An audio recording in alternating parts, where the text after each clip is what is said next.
अस्सलाम वालेकुम वरहमतुल्लाहि वबरकातुहू एवरीवन। आज के इस लेक्चर में हम लोग जानेंगे कि वो कौन सी चीज़ें हैं या वो कौन से एक्शन हैं जो किसी के फास्ट को यानी किसी के रोज़े को इनवैलिडेट कर देते हैं, यानी रोज़े को तोड़ देते हैं, जिनसे उनका रोज़ा इनवैलिडेट हो जाता है। देखिए, सबसे पहले जो है वो है सेक्सुअली डिस्चार्जिंग या इंटरकोर्स करना। रोज़े की हालत में अगर कोई इंसान खुद को सेक्सुअली डिस्चार्ज करता है या वो रोजे की हालत में इंटरकोर्स करता है अपनी वाइफ के साथ, इससे रोजा टूट जाता है, इनवैलिडेट हो जाता है। सेक्सुअली डिस्चार्ज मतलब अगर वो खुद से ही मास्टरबेशन करता है तो भी उसका रोजा टूट जाएगा, इनवैलिडेट हो जाएगा। या अगर कोई इंसान अपनी वाइफ के साथ इंटरकोर्स करता है तो ये एक्शन भी उसके रोजे को तोड़ देगा, इनवैलिडेट कर देगा। अब इंटरकोर्स के लिए प्रॉफिट मोहम्मद सल्लल्लाहु अलैहि वसल्लम की एक स्पेसिफिक हदीस है। इसके ऊपर बहुत ही सख्त कफारा है, बहुत ही स्ट्रिक्ट एक्सपिएशन है। यानी अगर कोई रोजे की हालत में अपनी वाइफ के साथ इंटरकोर्स करता है तो इसका कफारा काफी सख्त है, जो सही बुखारी की हदीस 1936 में मिल जाएगा। वो कफारा क्या है कि अगर किसी ने रोजे की हालत में इंटरकोर्स किया है तो इसका कफारा वो क्या देगा, या तो वो एक गुलाम आजाद करवाए, अगर वो ऐसा नहीं कर सकता है तो कम से कम 2 महीने तक उसको लगातार रोजे रखने पड़ेंगे।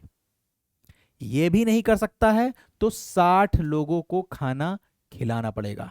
ये किस केस में है? अगर कोई इंटरकोर्स कर लेता है रोजे की हालत में। फिर उसी तरीके से दूसरा एक्शन कि अगर कोई इंटेंशनली यानी जानबूझ के कुछ खा लेता है या पी लेता है रोजे की हालत में तो इससे उसका रोजा इनवैलिडेट हो जाता है, उसका रोजा टूट जाता है। अब अगर इंसान जो है मान लीजिए कि कोई नरिशमेंट के लिए न्यूट्रिएंट्स का कोई इंजेक्शन लेता है तो उससे भी रोजा टूट जाएगा।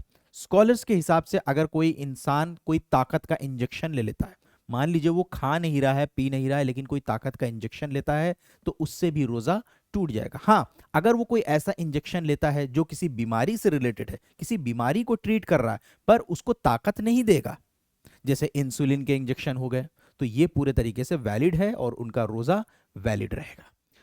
अब तीसरी चीज आती है कपिंग और ब्लीडिंग। देखिए, जो जनरल रूल है वो ये है कि अगर किसी के बॉडी से ब्लड निकलता है तो जनरल रूल ये है कि वो ब्लड अगर अपने आप से निकल रहा है, हो सकता है किसी बीमारी के वजह से निकल रहा हो सकता है उस इंसान को चोट लगी हो जिस वजह से वो ब्लड निकल रहा है, तो उससे रोजा नहीं टूटता है।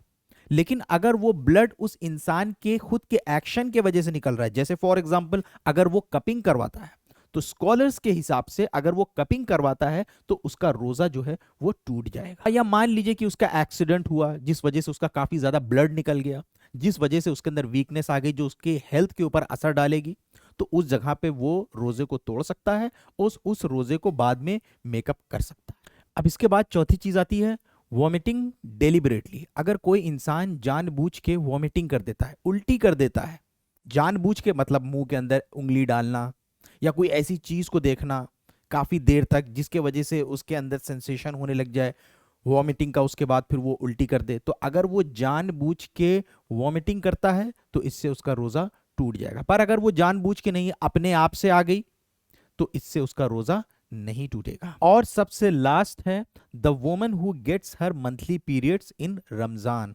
अगर कोई ऐसी औरत है जिसको मंथली पीरियड्स जो हैं वो शुरू हो गए हैं रमजान में, इससे भी उसका रोजा टूट जाएगा। देखिए, अब कुछ कॉमन मिसकंसेप्शंस हैं लोगों के कुछ चीजों को लेके कि क्या उनसे रोजा टूट जाता है या नहीं। ये एक छोटी सी लिस्ट है, कुछ कॉमन मिसकंसेप्शंस हैं लोगों के। क्या आई में ड्रॉप डालने से रोजा टूट जाता है? तो इनसे रोजा नहीं टूटता है। ये things do not invalidate fast, यानी वो चीजें हैं जिनसे आपका रोजा नहीं टूटता है, जैसे आई ड्रॉप डालना, कान में कोई ड्रॉप डालना, कुल्ली करना, ठीक है, गार्गलिंग करना, अपने सलाइवा को ही स्वैलो कर लेना, तो इससे रोजा नहीं टूटता है। कोई क्रीम लगाना बॉडी में, इससे रोजा नहीं टूटता है। आई होप कि आपके काफी डाउट्स क्लियर हुए होंगे इस लेक्चर में। आज के लेक्चर में बस इतना ही, इंशाअल्लाह फिर नेक्स्ट लेक्चर में मिलते हैं। वस्सलाम वालेकुम वरहमतुल्लाहि वबरकातुहू।